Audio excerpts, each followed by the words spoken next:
Dua unit rumah yang berada di asrama Yonzipur 8 SMG, Desa Sakeang, Kecamatan Tompok Bulu, Kabupaten Maros, ludes dilalap si jago merah, Selasa 23 Januari 2018, sekitar pukul 10 malam.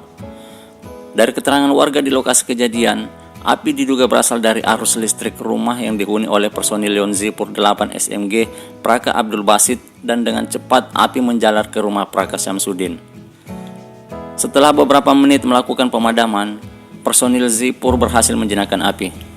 Sementara itu, salah seorang regu pemadam kebakaran Maros, Abdi, mengatakan jauhnya akses menuju lokasi kebakaran membuat personil pemadam lambat tiba di lokasi. Setidaknya 3 unit pemadam kebakaran dari Maros dan 1 unit dari Tanra Lili dikerahkan. Akibat kejadian ini, 2 rumah beserta isinya ludes terbakar. Diperkirakan kerugian mencapai puluhan juta rupiah, sementara penyebab pasti kebakaran masih dalam penyelidikan.